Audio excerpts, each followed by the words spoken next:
Si tu as le temps, prends ta Bible et lis avec moi Ésaïe 42, versets 1 à 9. Voici mon serviteur, celui que je soutiendrai, celui que j'ai choisi et qui a toute mon approbation. J'ai mis mon esprit sur lui. Il révélera le droit aux nations. Il ne criera pas, il ne haussera pas le ton et ne fera pas entendre sa voix dans les rues. Il ne cassera pas le roseau abîmé et n'éteindra pas la mèche qui fume encore. Mais c'est en toute vérité qu'il révélera le droit. Il ne faiblira pas et ne se relâchera pas jusqu'à ce qu'il ait instauré le droit sur la terre. Les îles placeront leur attente dans sa loi. Voici ce que dit l'Éternel, le Dieu qui a créé le ciel et l'a déployé, qui a disposé la terre et tout ce qu'elle produit et qui donne la respiration à ceux qui la peuplent, le souffle à ceux qui y marchent. Moi, l'Éternel, je t'ai appelé en toute justice et je te tiendrai fermement par la main.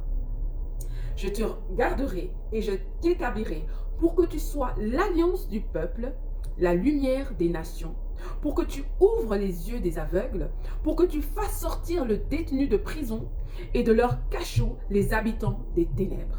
Je suis l'Éternel, voilà quel est mon nom, et je ne donnerai pas ma gloire à un autre, ni la louange qui m'est due aux sculptures sacrées.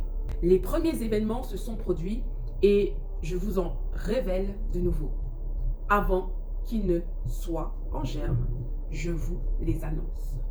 Le texte souligne que le serviteur est caractérisé par la bonté, la capacité d'encourager, la justice et la vérité. Quand nous nous sentons épuisés, fatigués, le Seigneur ne nous écrase pas et ne nous rejette pas.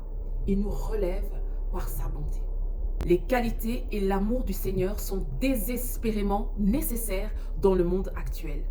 Grâce à l'Esprit de Dieu, nous pouvons nous aussi faire preuve de la même sensibilité envers notre prochain et démontrer la bonté de Dieu. Dieu nous appelle à être des serviteurs de son Fils. Toutefois, nous devons démontrer sa justice avant de la démontrer aux autres.